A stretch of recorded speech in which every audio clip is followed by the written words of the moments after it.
So celebrity అన్నా కదా, so ఎప్పుడు కూడా మనిషి కంటే మనకు ముఖ్యం మనిషి చేసిన పని. సో అతను ఏం చేశాడనే దాన్ని బట్టి అతను సెలబ్రిటీ అవుతాడు. సో అతను చేసిన వర్క్స్ ముందు చూపిస్తా, తర్వాత అతను చూపిస్తా.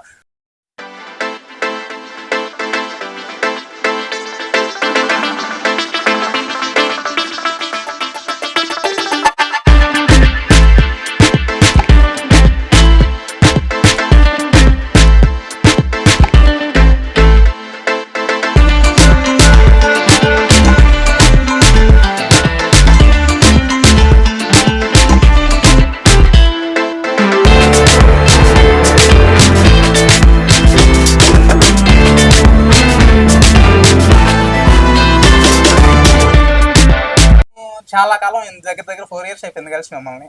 పెద్ద డౌట్ ఏంటంటే మీ విషయంలో ఒక్కొక్కరు ఒక పని చేయడానికే చాలా ఇబ్బంది పడుతుంటారు. అంటే ఉదయం ఆఫీస్కి వెళ్ళి సాయంత్రం ఆఫీస్ అయిపోగానే ఇంటికి వచ్చి ఇంకా అలాగా టీవీ చూసుకుంటూ పడుకుంటారు. అంటే ఇదే రొటీన్గా ఉంటుంది ఎవరికైనా. మీరు ఆఫీస్కి వెళ్తారు, నెక్స్ట్ ఏమో పెయింటింగ్ చేస్తారు. అన్న మీకు చూపించా కదా ఇప్పుడు దాకా, ఇవన్నీ కూడా అన్నేసినాయి. సో ఇట్లాంటి బోల్డ్ ఇవి నేను ట్రయల్ వర్షన్ అని చెప్పొచ్చు. ఇదంతా సినిమా చాలా పెద్దది.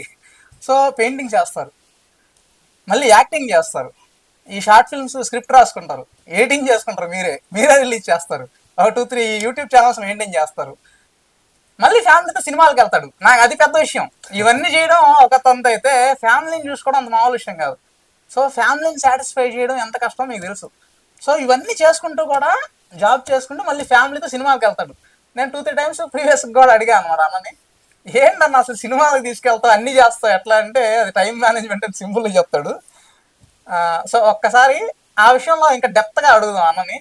అంటే మీరు ఎట్లా మేనేజ్ చేస్తారన్న టైం మేనేజ్మెంట్? ఓకే, అది అంత ఈజీ కాదు, మీరు ఎలా చేస్తారు? జనరల్గా ప్రతి మనిషికి ఉండేది 24 hours లైఫ్లో.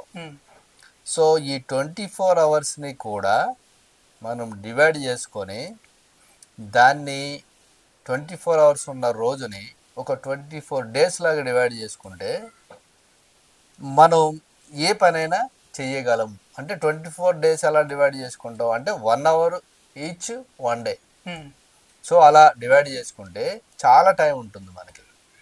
చాలామంది ఏంటంటే టైం లేదు, ఇలా 24 hours అలా గడిచిపోతున్నాయి, నా లైఫ్ వెళ్ళిపోతుంది, ఏజ్ కూడా వెళ్ళిపోతుంది అని చాలామంది ఫీల్ అవుతూ ఉంటారు.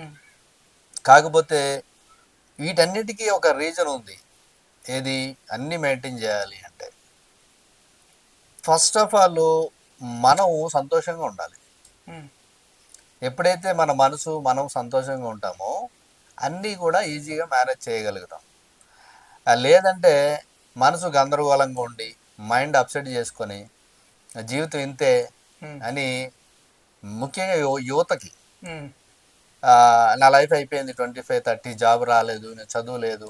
ఒక ఈ మధ్యకాలంలో బాగా చూస్తే ఒక సబ్జెక్ట్ పోతేనే సూసైడ్ చేసుకుంటున్నాను. మరి అంత అవసరం ఏముంది లైఫ్లో? ఒకవేళ నువ్వు ఫెయిల్ అయితే లైఫ్ ఇంకోటి టర్న్ అవ్వచ్చు కదా. ఇప్పుడు ఈ ప్రపంచంలో చదువు అనేది ఇంపార్టెంటే, బట్ ఒకసారి ఫెయిల్ అయితే ఇంకోసారి ట్రై చేయి. అది కూడా ఫెయిల్ అయితే వేరే రూట్ వెతుక్కో. బతకడానికి మార్గాలు అనేది చాలా ఉంటాయి. అది యువత అది సింపుల్గా ఆలోచించి సూసైడ్ చేసుకుంటారు. అయితే నేనేమంటానంటే 24 hours మనం చాలా బాగా యూజ్ చేసుకోవచ్చు. అది నాకు వాళ్ళ సపోర్ట్ వీళ్ళ సపోర్ట్ ఏం అవసరం లేదు. నేను చెప్పేది ఒకటే, ఫస్ట్ మనసుని హ్యాపీగా ఉంచుకోండి. ఏ సమస్య వచ్చినా కూడా టేక్ ఇట్ ఈజీలా తీసుకోండి. అప్పుడు ఏ ప్రాబ్లం కూడా నీ దగ్గరకు కూడా రాదు. ఇటు దగ్గరికి వస్తే ఆ ప్రాబ్లం కూడా పారిపోవాలి. ప్రాబ్లంని అన్ని మనం పెట్టుకోవద్దు. ప్రాబ్లం వస్తుంటే వెళ్ళిపో నాకు టైం లేదు అన్న టైంలో అలాగా తీసేసేయాలి. ఎప్పుడైతే తీసేస్తామో మనకి లైఫ్ అనేది చాలా అంటే సంతోషంగా వెళ్ళిపోతుంది, ప్లస్ అనుకున్నది చేయగలుగుతాం. అదే నా టైం మేనేజ్మెంట్. అది సూపర్.